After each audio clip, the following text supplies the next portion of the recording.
Boa tarde, internauta do Bom da Notícia. Hoje nós vamos entrevistar na live aqui do Bom da Notícia um médico da rede pública e hoje deputado petista, um deputado estadual, Lúdio Cabral, que no meio político é conhecido não só pela inteligência, nem não é só por conta de ser um médico brilhante, mas sobretudo pela capacidade, pela criticidade que ele realiza como oposição ao governo do Estado de uma elegância maravilhosa. Hoje nós vamos perguntar ao Lúdio o que é que falta fazer nesse processo da pandemia. O que é que o governo ainda precisa fazer? O que é que o prefeito da capital precisa fazer que ainda não fez? E como o médico vê todo esse processo da Covid-19, da pandemia, e, sobretudo, porque ainda tem um número muito grande de pessoas que têm acreditado que esta infecção é só um resfriadinho. Então, hoje nós vamos ter o prazer enorme de conversar com o Lúdio, um deputado que, muito antes de ser deputado, ainda enquanto vereador, enquanto médico, eu o conheço há muitos anos e conheço a honestidade desse homem, a bondade desse homem e a preocupação que ele tem com as pessoas. Tem algumas pessoas, alguns amigos meus que têm o Lúdio, apesar de ser um menino novo, como um médico de anos de confiança. É o famoso médico de família. Antigamente é médico de família que é o médico pé no chão. Então, já temos aqui, o Lúdio já está conosco, eu tenho um delayzinho aqui. Oba! Já está conosco? Já tô, Marisa. Você Oh, tá oh, conseguindo me oh. ouvir? Eu tô sim. Você já viu que eu falei que você é maravilhoso, que nós conhecíamos há muito tempo, minha excelência querida. Eu tô vendo você, inclusive, falar que eu sou um menino ainda, viu? Quem me dera. Menino eu era quando eu te conheci lá no Terra Nova, em Na verdade, né? 1997, 98, Aí já acho, minha 23 anos excelência. atrás. Não, Nós mas dois aí, éramos crianças. pois é. E eu já tinha ido no Capão Grande para fazer outro CPF. Meu Deus, mentira. Eu estava falando, Que legal. deputado, que você também é conhecido, minha excelência, como homem de criticidade enorme, mas que bate no governo com elegância que eu não sei como. Eu queria te perguntar, e iniciar essa live de hoje, não com o deputado, mas com o médico. Vamos Lúdio, o lá. que é que precisa fazer para que as pessoas entendam, você como médico, para que as pessoas entendam que essa pandemia está longe de ser um resfriadinho? Marisa, assim, ó, não é uma tarefa simples. Primeiro porque é uma novidade na história da humanidade, Da mas da humanidade, nossa verdade. geração, né? É. O último evento planetário com a dimensão desse, talvez tenha sido a Segunda Guerra Mundial. Pandemia foi a pandemia da gripe espanhola há 100 anos. Então Há a população 100 não está. anos. Então, assim, a população não imaginava que isso pudesse acontecer. Só assistia isso em filmes apocalípticos no cinema, na TV, Tipo né? Walking Dead, né? Exatamente, Walking Dead. Segundo, é que assim, a principal medida para enfrentar a pandemia é o isolamento social. E o isolamento social, ele produz efeitos positivos. Está produzindo efeitos positivos, mesmo acontecendo aquém do que deveria acontecer. Nós deveríamos ter no Brasil todo uma taxa de isolamento superior a 70%.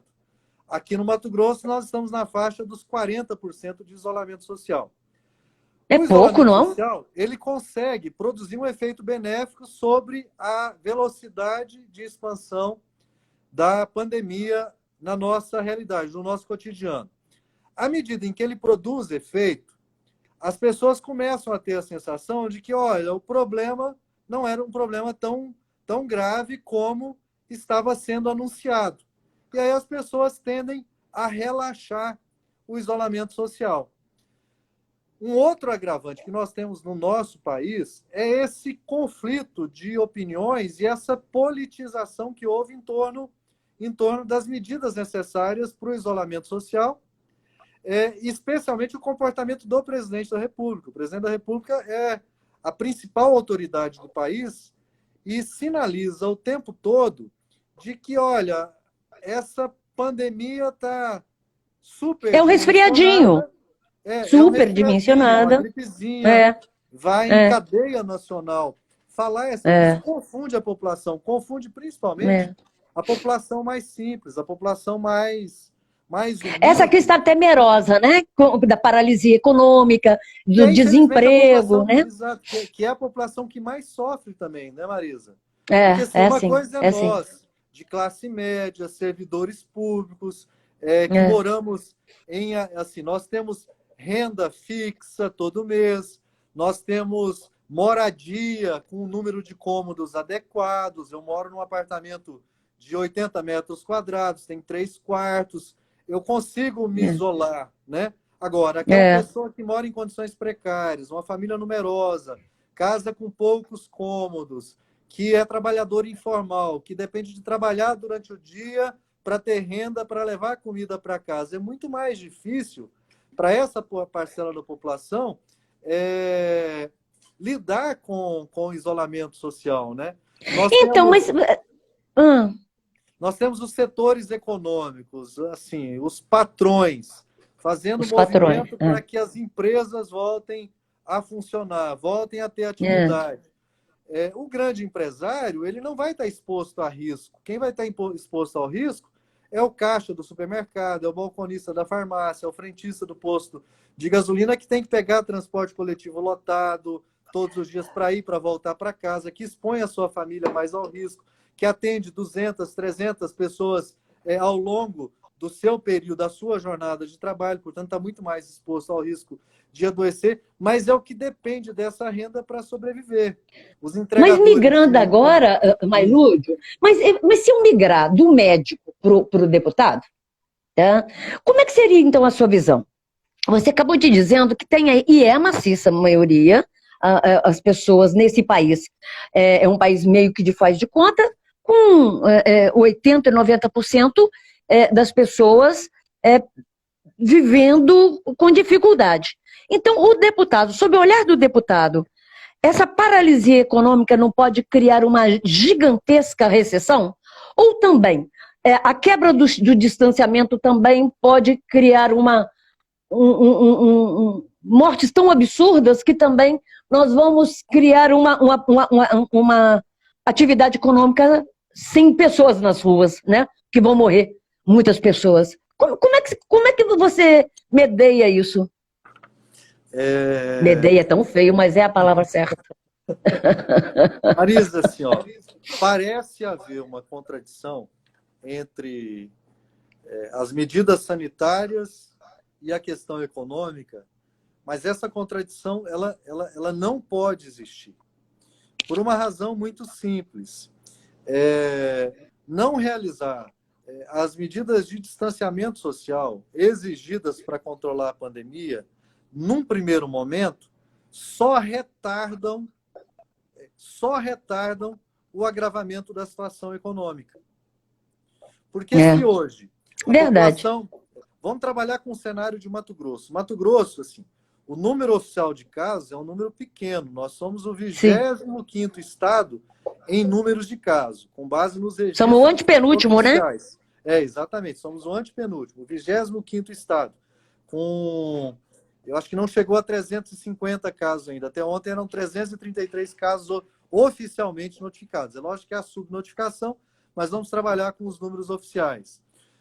Nós temos uma densidade populacional baixa, população dispersa num território imenso. Então, assim, bom... 3 milhões e pouco, Por que fazer medidas de isolamento social agora com esses números? Porque o retardamento do isolamento, das medidas de isolamento, elas produzirão lá na frente um cenário muito mais grave.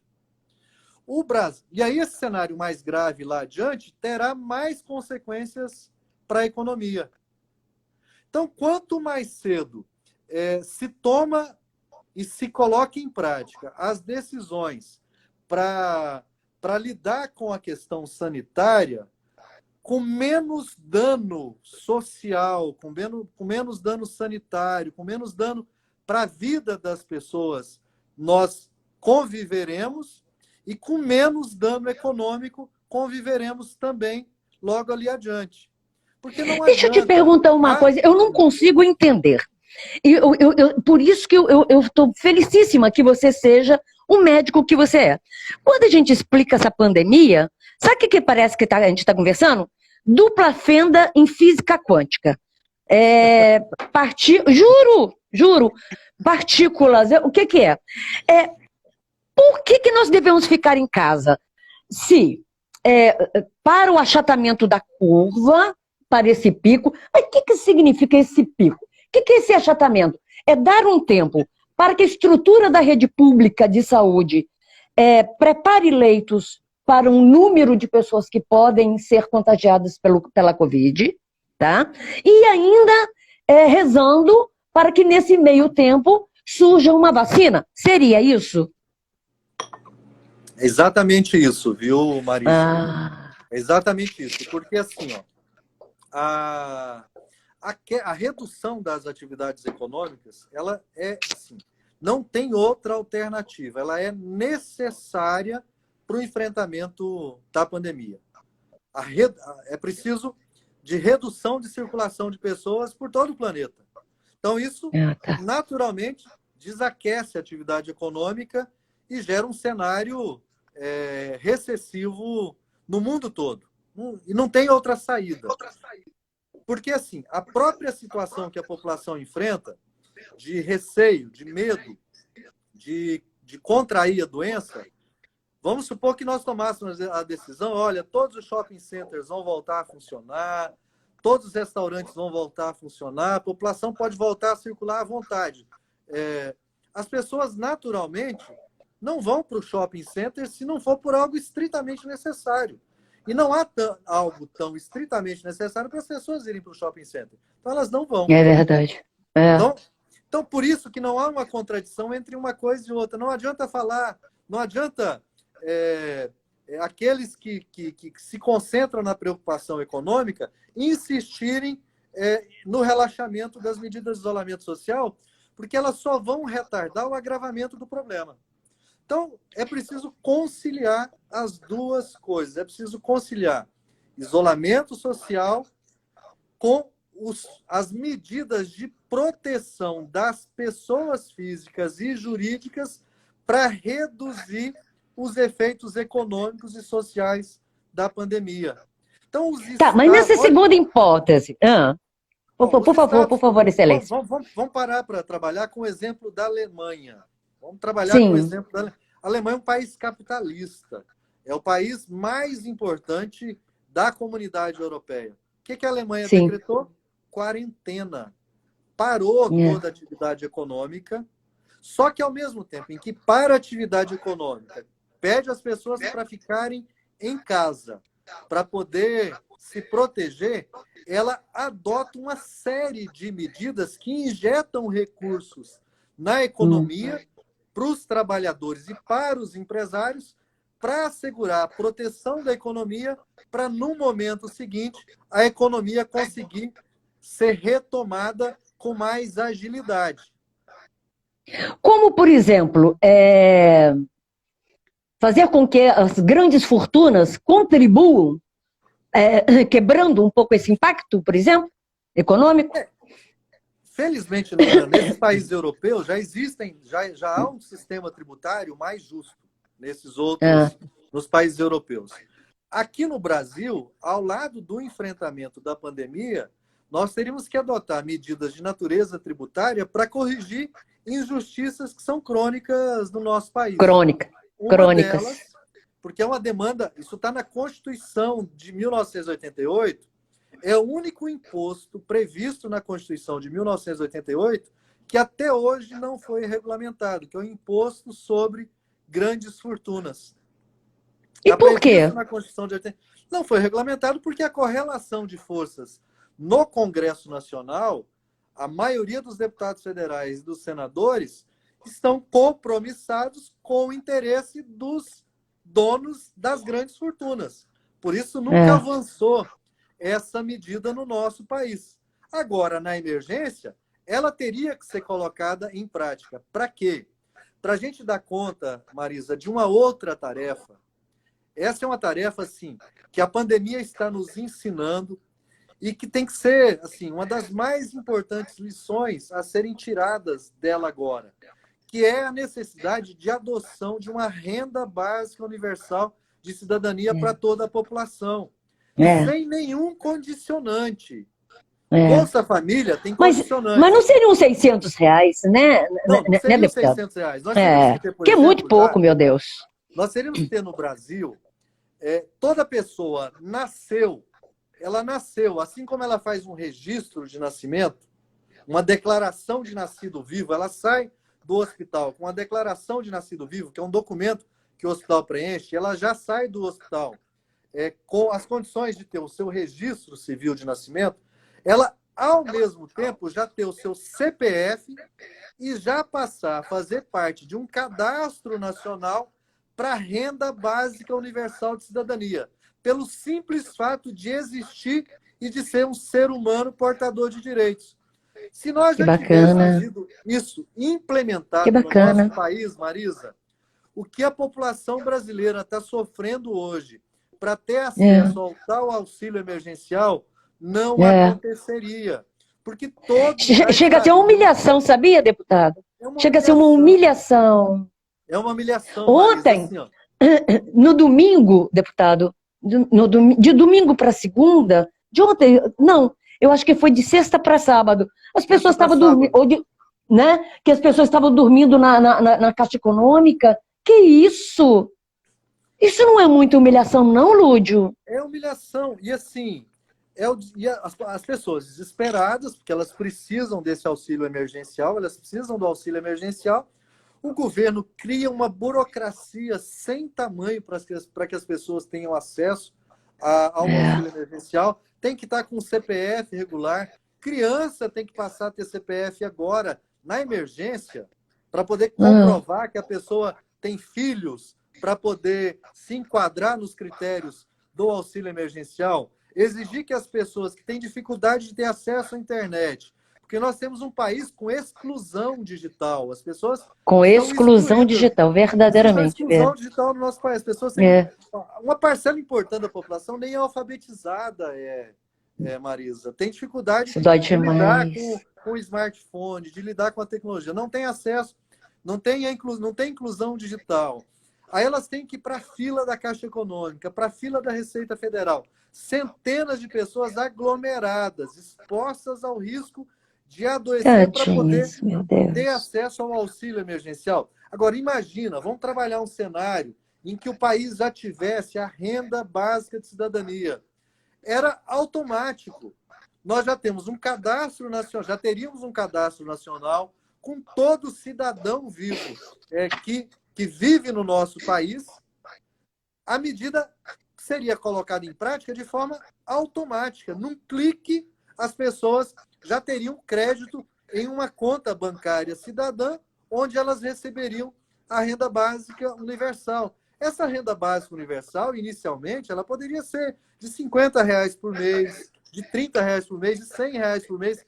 Agora, o Estado brasileiro teria que ter um modelo tributário que permitisse arrecadar, por exemplo, das grandes fortunas, dos lucros e dividendos de acionistas de grandes empresas, para você arrecadar de quem tem muito, alocar em um fundo que assegurasse essa renda básica universal para todas as pessoas. O drama para receber o auxílio emergencial hoje não existiria e nós protegeríamos socialmente e economicamente a nossa população durante a vigência da pandemia, para que quando passássemos a pandemia, a economia retomasse o seu funcionamento, a sua atividade, de forma mais rápida, de forma mais ágil.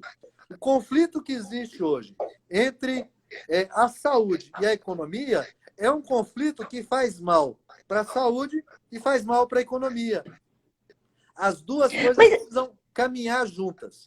Isolamento Deixa eu social te... e proteção econômica para pessoas físicas e jurídicas para a gente atravessar essa tempestade com um guarda-chuva e com proteção para quando passar a pandemia a gente conseguir retomar as atividades, a atividade econômica mais rapidamente.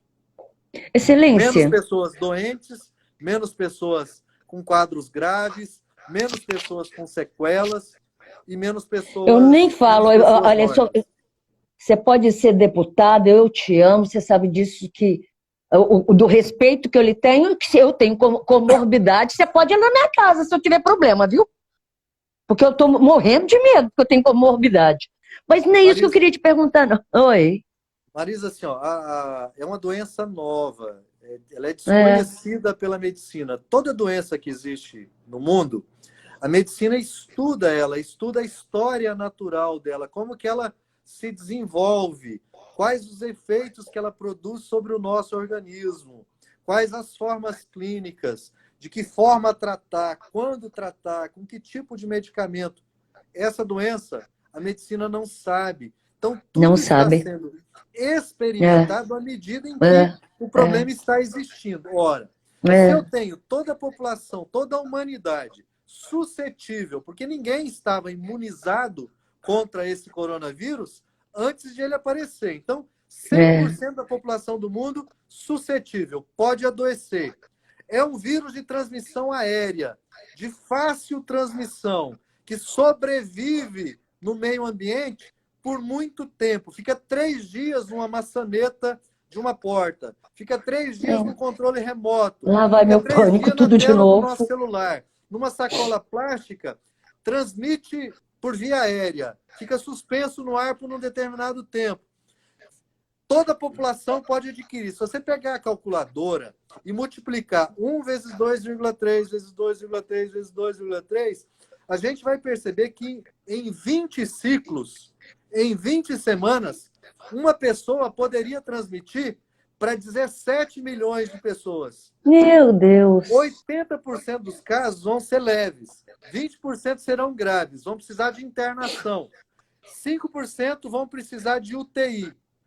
Esses 20% de internação, que tem pneumonia viral grave, que depois passa a ocorrer de forma concomitante a uma pneumonia bacteriana por conta da agressão à parede da mucosa do sistema respiratório. Quais as sequelas que se produzirão sobre as pessoas que adoeceram e se recuperaram? A medicina não sabe ainda. A normalidade mesmo, Marisa, só vai existir quando houver vacina. Quando houver vacina, aí a gente volta à normalidade. Antes disso, não há normalidade possível mais no mundo. Nós vamos ter que construir um outro padrão de normalidade para poder viver. Por isso, a necessidade urgente agora dessas medidas de isolamento social. Por isso, a necessidade urgente da proteção econômica e social para toda a população, dos grandes aos pequenos, para a gente poder conseguir atravessar a tempestade.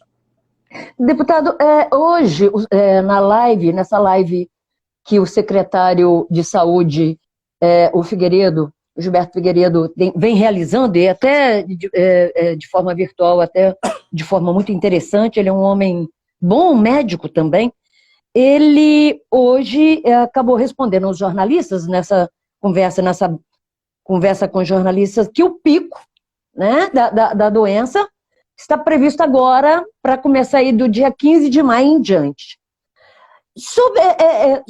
Na sua opinião, diante desta frase, o que é que falta ao governo e falta ao prefeito de Cuiabá fazer, que ainda não fizeram, para conter ou para realizar de fato, na prática, o enfrentamento dessa Covid, se o pico começa dia 5, que pode ter aí casos inesperados e aí uma multiplicação quase causando uma histeria, né? Quer dizer, caso ocorra, todo mundo ainda está acreditando que isso pode acontecer de forma branda? Na verdade, assim, Marisa, antes de responder diretamente a sua pergunta, assim, que como eu sou médico sanitarista, a base da minha especialidade é a epidemiologia. Então, assim, primeiro, que a curva epidêmica ela vai ter um comportamento em cada realidade, dependendo das medidas que forem adotadas. Tomada. Sim. Então, assim, a curva na China ela teve um comportamento, você viu que ela subiu muito rapidamente, pois a China fez um esforço de confinamento, de contenção de praticamente 80 milhões de habitantes para conseguir controlá-la, à medida em que adotou ações de testagem em massa, de busca ativa de casos, de isolamento respiratório nas províncias que não estavam sob essa quarentena mais severa. Na Coreia, o avanço da curva teve um outro comportamento também, porque a Coreia, nos primeiros casos, que eram as transmissões das pessoas que vinham de fora, ela identificou, isolou e monitorou todos os contatos para conter a epidemia e testou em massa, toda a sua população para poder alcançar controle.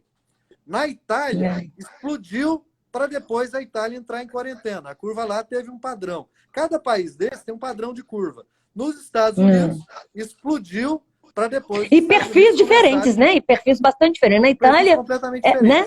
É um lugar que tem muito idosos, assim, né? O Brasil é um país continental. São vários países dentro do Brasil, né? Então, os epicentros iniciais da pandemia foram aquelas cidades e aqueles estados por onde havia um maior contato com populações que circulam no exterior, na Europa, na Ásia. Então, São Paulo, Rio de Janeiro, Pernambuco, Fortaleza, Amazonas, que são os estados e capitais que têm aeroportos internacionais. A disseminação da pandemia no mundo, ela tem muita relação com as linhas aéreas que circulam pelo planeta. O mapa a circulação, né?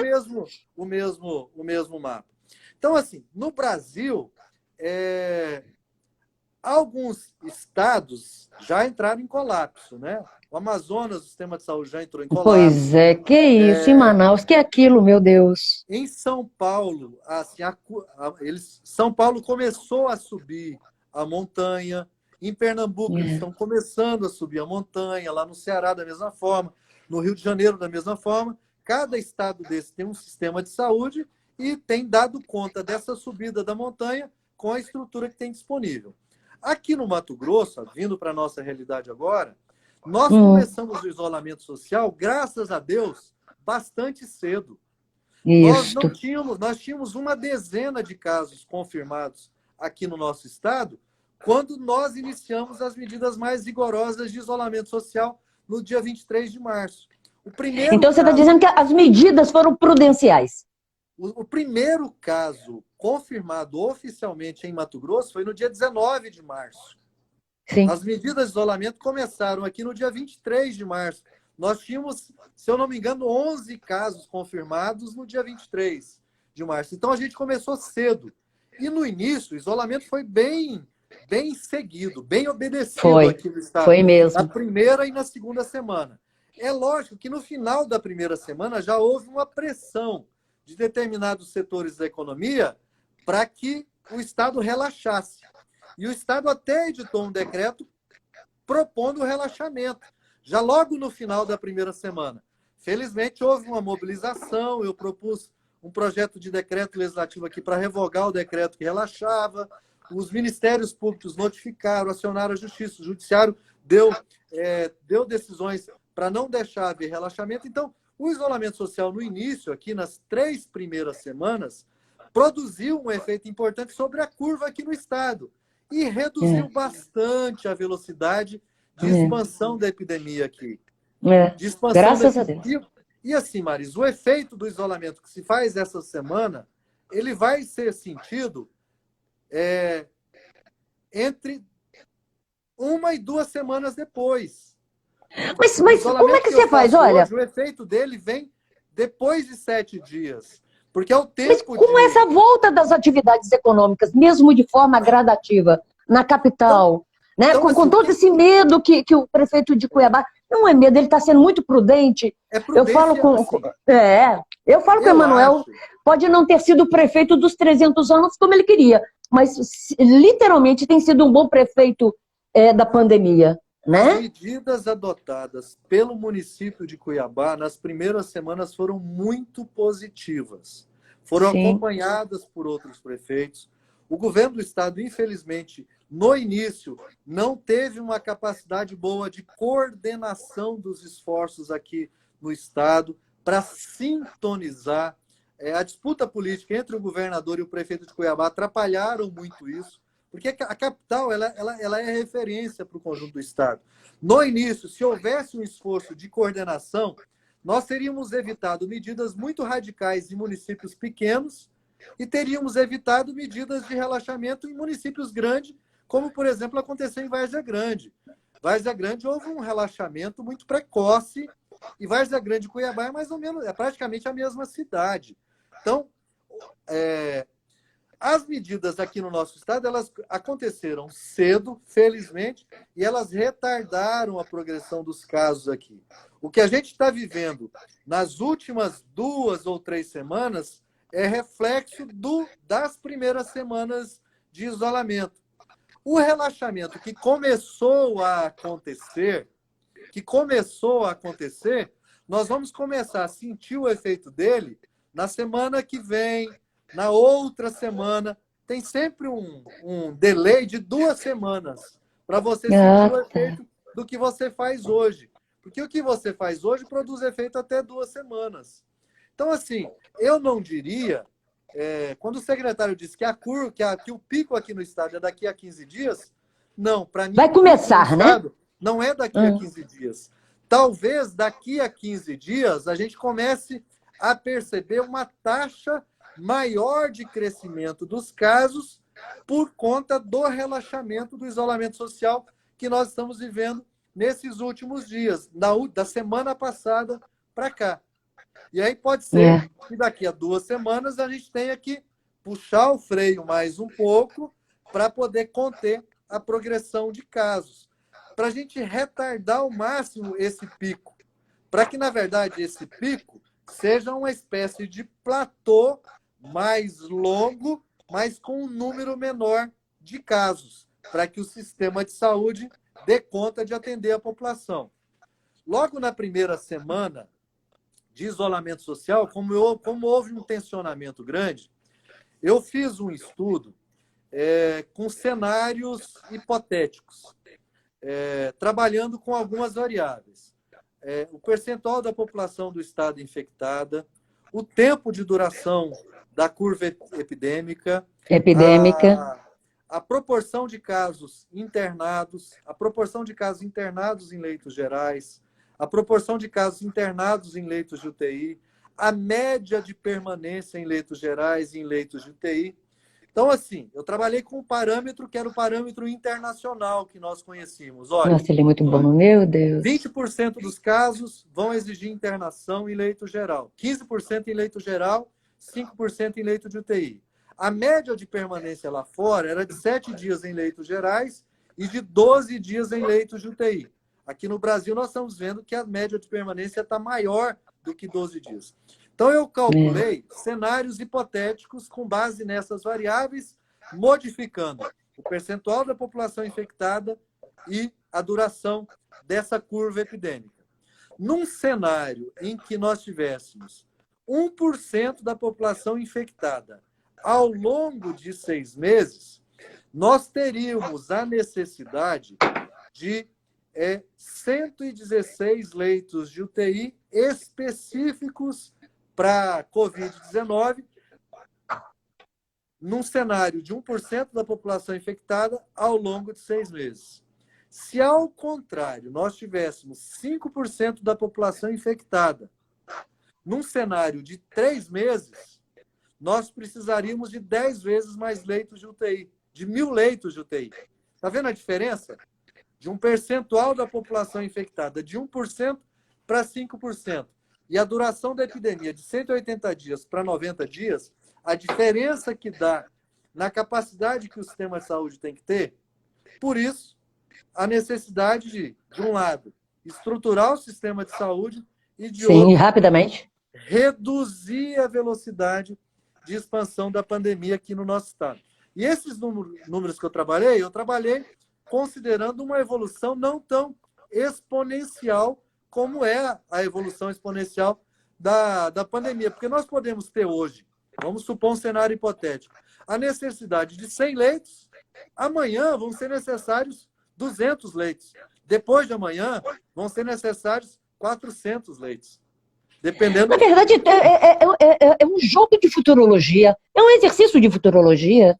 Mas assim, felizmente, Marisa, o isolamento inicial no nosso estado produziu um efeito benéfico, reduziu a velocidade de expansão da epidemia, está dando tempo para o sistema de saúde de se preparar, está dando tempo para o sistema de saúde de se preparar e está nos permitindo retardar esse pico. Quanto mais tempo retardarmos o pico, e quanto mais baixo for o pico, quanto mais nós tivermos, ao invés de pico, um platô, melhor para... O que é um platô? É aquele planalto. Você sobe um pouco e cria um planalto com a mesma proporção de casos que depois, ao longo de um tempo maior, e depois esse platô vai abaixando e a gente retomando a estabilidade, que é o que aconteceu na China. Só que a China fez isso muito rapidamente, que é o que não aconteceu na Itália, que é o que não aconteceu Mas também Espanha, Deus sabe da maneira que ele fez, né? Hã? A maneira como a China também se utilizou, os métodos dela são bem diferenciados, né, meu amigo? Sabe um país, Marisa, que é assim, que vai, quando a gente acabar essa história, tem um país que vai ser exemplo para o planeta? China. A Argentina. Graças a Deus, gostei bastante. A Argentina decretou quarentena quando tinha uma dezena de casos confirmados, uma dezena de mortes. Tinha 10 mortes, a Argentina decretou quarentena no dia 20 de março. Até 30 de abril, só para te dar um parâmetro, a Argentina tinha 4 mil casos, e uma mortalidade por milhão de habitantes eram 5 mortes para cada 1 milhão de habitantes na Argentina. 5 mortes para cada 1 milhão de habitantes. No Brasil, eram 28 mortes para cada 1 milhão de habitantes ao mesmo tempo. Mas é que você tem Bolsonaro, né, Lúcio? Haviam morrido na Argentina até o dia 30 de abril 1.000 pessoas. No Brasil, haviam morrido 6.000 pessoas. A diferença proporcional de taxa de mortalidade, porque a Argentina tem 40 milhões de habitantes, o Brasil 200 milhões de habitantes, nós pouparíamos no Brasil, no mínimo, 3.000 mortes, se tivesse seguido as medidas que a Argentina seguiu. E a Argentina, além da quarentena, para toda a sua população, ela impulsionou o imposto sobre grandes fortunas, ela deu apoio financeiro para toda a sua população trabalhadora, informal, formal, para os pequenos empresários, para os médios, para as grandes empresas, para criar esse cobertor de proteção econômica e social que aqui no Brasil, infelizmente, a gente não está tendo. Que bacana, que bacana. Lúdio, nós estamos aqui, eu não sei como você olha, mas aqui tem... Então, a gente está com bastante pergunta, com as pessoas participando bem, eu estou felicíssima. Eu penso que essa é a grande sacada do Bom da Notícia, procurar gente bacana, né? A gente pega um homem com seu conhecimento, um deputado, como falo, né, elegante, de criticidade ácida. Não é, né? Você é tão elegante que não tem acidez nas críticas. Mas o Norma, um dos internautas, está perguntando se você, enquanto deputado, Lúdio, é a favor da redução dos salários dos servidores públicos para amenizar o impacto econômico nesse processo da pandemia. A gente também já está meio que passando do horário, né? Marisa, assim, eu acho, sinceramente, que o Brasil, o Estado Nacional brasileiro, precisa adotar medidas econômicas severas para dar aporte de recursos para os estados e municípios, mas o servidor público não pode ser penalizado em função em função, em função dessa situação. Não dá para aproveitar que Na verdade, culpabilizado, né? Eu espero que a Câmara dos Deputados corrija o que o Senado fez no sábado. O Senado aprovou o auxílio emergencial para os estados e municípios, mas congelou todo tipo de ganho salarial para os servidores públicos de todo o país e abriu uma exceção para os servidores da saúde, para a segurança E da pública segurança. e para as Forças Armadas. Aí eu te pergunto, e a assistência social? E os assistentes sociais que estão no CRAS hoje, trabalhando o dia todo, atendendo 100, 200 pessoas desesperadas atrás do auxílio emergencial. Elas podem ser penalizadas?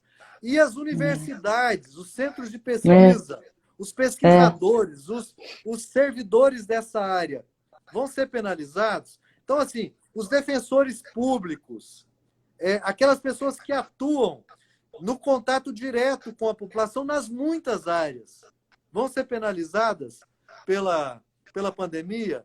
Então, assim, se tem algo que a Covid-19 está mostrando, é que nós precisamos fortalecer o Estado, valorizar os servidores. A educação. O trabalhador da educação vai ser desvalorizado nesse período de 1 ano e 6 meses por causa da pandemia? Não. Esses trabalhadores têm que ser valorizados, o servidor público tem que ser respeitado. Eu não estou dizendo de ganho real, não. De ganho real, de remuneração. Eu não estou dizendo de cargos de comando. Eu estou dizendo o trabalhador público que faz a máquina pública existir e funcionar pelo bem da população. Né? Há outras medidas que podem ser feitas no país para dar apoio econômico aos estados e municípios sem sacrificar servidores públicos. Agora, o trabalhador informal, o trabalhador formal da iniciativa privada, as microempresas, as pequenas empresas, a média empresa, a grande empresa produtiva precisam de apoio financeiro do Estado brasileiro também para a gente conseguir atravessar a pandemia. Mas com um presidente como nós temos, com a maneira como vem sendo a postura do presidente Jair Bolsonaro, você acredita que isso possa ter? Aliás, eu adoraria ficar, mas assim, nós já temos quantos minutos, Daniel? Uns 40 minutos. Eu queria, eu falo com a Laís, que a Laís tem muita sorte de ser sua assessora. Já quero, tá, Laís, ficar com você e fazer todo dia pergunta para Lúdio. Mas você acredita, deputado, você acredita que num país comandado por Jair Bolsonaro, você consegue que acredita só no distanciamento verticalizado, que tudo que você colocou, todas as alternativas, inclusive porque a um momento parece que a gente está culpabilizando o servidor público, você acha que isso vai acontecer? Porque o que foi decidido pelo Senado, os governos devem estar adorando, que a redução é que não deixou o servidor, esmagar o rendimento do servidor até onde ele não aguenta mais. E ele segura toda a máquina, toda a estrutura estatal, né? Oi, Marisa, tudo bem? Meu sinal caiu um pouco aqui. Eu vi. Você voltou? Ai, que bom. Alô? Oi, tô aqui, eu tô aqui, você tá escutando, deputado? Deputado, o senhor tá no ar? Tá. O senhor tá no ar. Longe, pode. Tá longe, Marisa. Mas aqui tá super perto, Tá você pode ficar. Tá Você tá escutando direito, Daniel? Aqui tá dizendo agora que no bom tá perfeito. Oba! Agora tô. Melhorou. Melhorou bem, viu? Vai lá. E eu com o dedo no olho, meu Deus. Então, com um país como o nosso, com um presidente como o nosso, e com as alternativas que você colocou, você acha que elas vão ser respeitadas? Marisa, é difícil, assim. Eu evito ao máximo cair nessa armadilha da politização, de politizar, né? Da politização do debate da pandemia, porque por exemplo, essa história de isolamento vertical, ela não existe do ponto de Não vista existe. da ciência, da epidemiologia. Ela foi uma invenção aqui no Brasil para politizar o debate, para criar uma espécie de contraposição entre o isolamento horizontal e o isolamento vertical. Não existe isolamento vertical. Existe isolamento social ou não existe isolamento social. Porque no Brasil é impraticável qualquer medida que isole pessoas idosas. De que forma? Porque as pessoas idosas convivem com os adultos jovens e com as crianças. Então foi um argumento político construído pela extrema-direita para fazer o combate ao isolamento social, que não é defendido pela esquerda, que é defendido pela ciência de um modo geral. Outro tema que foi politizado muito no início, felizmente agora não está tão politizado mais, que é a história da cloroquina, né? Ai, A graças a Deus, cloroquina né? é um medicamento, dentre muitos medicamentos que estão sendo utilizados experimentalmente e testados em vários protocolos para tratamento dos casos da Covid-19, que tem que ser objeto da medicina e da ciência. E, infelizmente, no Brasil, foi um tema objeto de politização.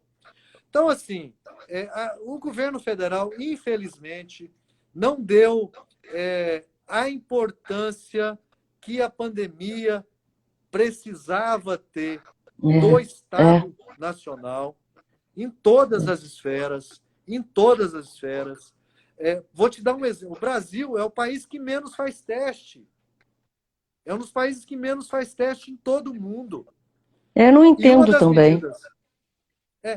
Porque, assim, se o governo quer retomar rapidamente a atividade econômica, então, assim, vamos ampliar o número de testes, De fazer testes testes. O tempo todo, né? massivamente na população, para a gente poder sair mais rápido do isolamento social.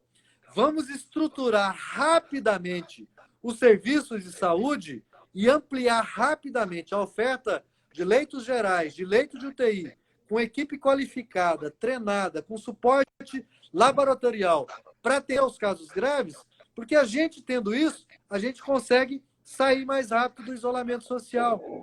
Então, cria um confronto sem sentido que compromete o enfrentamento da pandemia ao invés de ajudar. Olha, meu deputado petista, de coração gentil, meu amigo de uma vida, obrigada por participar da live daqui do Bom da Notícia. Nós vamos repercutir todo esse bate-papo nosso. Te agradeço profundamente pela participação. E hoje, muito especialmente, mais como médico, com posições extremamente pontuais como médico, né? Até menos como legislador. Eu te agradeço profundamente e já te convido para todas as outras lives que você quiser participar aqui do Bom da Notícia. Ô, Marisa, eu é que agradeço, de coração Querido. mesmo. E estou sempre à disposição, viu? À disposição, quando vocês precisarem. E assim, ó, deixa eu aproveitar. Desde o dia 23 de março, eu tenho conciliado o trabalho parlamentar aqui na Assembleia, que está muito pesado ao longo desse período, com um esforço de teleorientação médica, viu? O Conselho Federal de Medicina autorizou orientação médica remota para as pessoas com dúvidas e sintomas da Covid-19. Então, eu estou desde o dia 23 de março, pelo meu WhatsApp, fazendo orientação médica, fazendo uma espécie de atendimento médico às pessoas. Por qual número? Pelo qual número? É 65, é o meu telefone pessoal, 65 99983 2374. Vamos ver, é isso? 9983 2374? Isso, com o 9 antes. Com o 9 antes, então, Isso. Então é 39, 99983 2374. Exatamente, é o meu WhatsApp pessoal. assim, eu atendi centenas de pessoas desde o dia 23 de março, o dia todo, recebendo mensagem de texto, áudio, vídeo, foto pelo WhatsApp e orientando as pessoas sobre os sintomas, sobre os cuidados a serem seguidos, sobre quando buscar atendimento médico, porque isso é o mais importante. Como os sintomas da Covid-19 são muito parecidos com resfriado comum, com a gripe, as pessoas ficam em dúvida sobre quando buscar atendimento médico, sobre os cuidados a tomar. Então, eu estou desde o dia 23 prestando esse trabalho de orientação, respaldado pelo Conselho Federal de Medicina, que autorizou médicos a fazerem esse tipo de atendimento e atendendo todos os dias dezenas de pessoas, pelo WhatsApp. Mas deixa só para a gente fazer esse bate-bola, deputado, rápido mesmo. Assim, o que diferencia? No seu atendimento do WhatsApp, quando você tem que explicar? Quando eu sei que pode não ser um resfriadinho, mas eu estou correndo um risco de ser uma Covid, qual que é a diferença entre o espirro, a dor de cabeça, a tosse? O que é que eu tenho que ter medo nesse momento? Primeiro, assim, no início não tem muita diferença. Então, isso é o que cria essa situação nas pessoas. Vamos lá, vamos falar de classificar isso do ponto de vista médico. O resfriado comum, que tem centenas de vírus que produzem um resfriado comum. Como que ele evolui? Ele evolui com coriza, nariz entupido. Nariz entupido, gente, já estou com tudo. Coriza, nariz entupido, uma tossezinha bem discreta, né? Uma dorzinha de garganta, uma irritação na garganta, uma febrezinha baixa, uma dorzinha no corpo, né? Coisa leve. Isso é um resfriado comum. Uma síndrome gripal, que é o que costuma acontecer na influenza, que é a gripe mesmo. Febre alta já no primeiro dia, acima de 38. Eu tive Covid, hein? Eu já tive Covid. Alta. Eu tive Covid em dezembro. Não, os hipocondríacos estão todos com Covid, viu, Marisa? Não, eu então, não assim, sou, gente. Fala. Gripe, síndrome gripal, febre alta, dor de garganta, tosse. Mas inclui tosse de quem fuma? Não, né? Graças a Deus que não. Tosse de quem fuma, não. O problema é que a tosse de quem fuma, a hora que você fica com resfriado, ou com a gripe, ou com a Covid, você fala, e agora?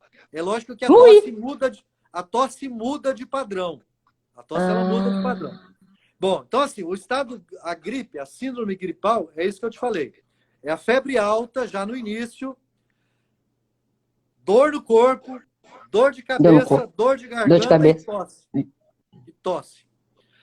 Todos esses sintomas, desde os sintomas do resfriado comum aos sintomas da gripe, podem aparecer na Covid-19.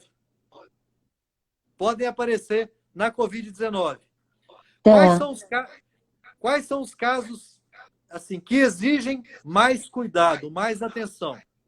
Quando a febre é alta e persistente, febre de 38,5, 39 graus, você toma um antitérmico, toma dipirona, toma paracetamol, ela volta muito rápido, ela volta com um intervalo menor do que de 6 horas. Então, a febre alta persistente, a tosse persistente, quando você está tossindo sem parar, que é diferente dessa tosse do cigarro, é diferente de uma tosse que incomoda no resfriado, é diferente da tosse da gripe, que não evoluiu para uma pneumonia. Então, a tosse persistente, ela é um sinal de gravidade. Então, febre alta persistente, tosse persistente ou dificuldade respiratória, falta de ar, nesse caso, tem que buscar atendimento médico. Nesse caso, tem que procurar atendimento médico. No sintoma leve de resfriado comum, qual que é a orientação? Ficar em casa. Não precisa buscar atendimento se você está com a coriza, se está com o nariz entupido, se está com uma dorzinha de garganta, se está com a febre baixa. Não.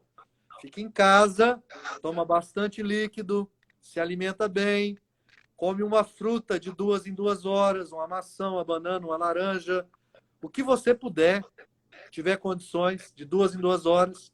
Se alimenta e toma bastante líquido e toma uma dipirona para febrezinha, para dor no corpo. Quando a febre tem que passar de 37,8 para você tomar um antitérmico. 37,8. Não, já sei tudo agora. Aí você fica em casa e observa a evolução do seu quadro. Os quadros mais leves, em 2 ou 3 dias, vão desaparecer, vão melhorar. A gripe, que começa com a febre alta, você está com febre 38,5. Toma antitérmico, procura se alimentar, toma líquido, fica em casa. Não precisa ir desesperado para buscar atendimento. Agora, se você está tomando antitérmico, a febre abaixa, mas logo depois, 2, 3, 4 horas, volta. Você está tossindo demais e você está com desconforto respiratório, vai buscar atendimento médico. Vai num pronto atendimento buscar atendimento médico para poder ser examinado. Né? Porque aí o médico vai te avaliar e verificar se você tem sintomas de gravidade que vão exigir internação. Porque o quadro grave na Covid-19 é quando você tem a pneumonia, o comprometimento das vias aéreas inferiores. Você tem uma pneumonia viral, a princípio, que evolui com esse quadro de tosse persistente, de febre alta persistente e de dificuldade respiratória. E depois, essa pneumonia, ela agride as células da parede das vias aéreas. A gente chama de epitélio das vias aéreas inferiores. E como a gente tem flora bacteriana nas nossas vias aéreas, essa pneumonia viral, a princípio, ela passa a ser também uma pneumonia bacteriana. Ela passa a ser viral e bacteriana e passa a exigir tratamento com antibiótico também, além... E aí, nesse caso, a pessoa precisa estar sob cuidado médico, precisa estar internada, né? Porque ela pode evoluir para um quadro mais grave. Isso acontece na influenza também, não acontece só na Covid-19.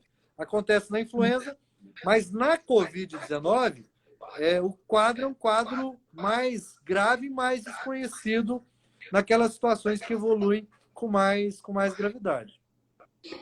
Bom, eu não vou falar que sou hipocondríaca, ainda que eu seja, sou pelo menos minha família inteira hipocondríaca. Mentira, eu acho que eu e papai só. Mas só repetindo, para quem quiser falar com um médico, deputado, é só ligar para o 99983-2374. Te agradeço profundamente por participar aqui do Bom da Notícia, deputado. Obrigada mesmo. Obrigado, Marisa. Obrigado. Antes de eu me esquecer, além disso que eu falei dos cuidados médicos, os cuidados gerais de higiene. Lavar a mão com água e sabão o tempo todo, limpar as superfícies da casa, mesa, cadeira, não compartilhar objetos pessoais, maçaneta de porta, chave, chaveiro, controle remoto, celular, higienizar sempre com uma solução de água, com água sanitária diluída, com algum produto de higiene local, que as pessoas estão em casa para poder se cuidar. Etiqueta respiratória, tossir com um lenço umedecido, para ter esses cuidados gerais dentro de casa para proteger a família também. Evitar contato físico, né? Sim, sim. Que bom que eu moro sozinha. Nunca pensei que fosse bom, deputado. Estou adorando essa hipótese nesse momento. E viva a pandemia sob esse olhar, né? Obrigada, deputado. De nada, Marisa. À disposição, tá bom? Tá bom, um beijo. Um beijo, fica com Deus. Estou aqui à disposição. Amém. Tá joia. E você, o Bom da Notícia, obrigada por estar aqui conosco esse tempo todo. E já prometendo que essa semana, não sei se a Marisa batalha, mas Edivaldo Ribeiro com certeza deve estar aqui também com um convidado de peso, como foi o nosso deputado Lúdio Cabral. Obrigada a todos. Tchau.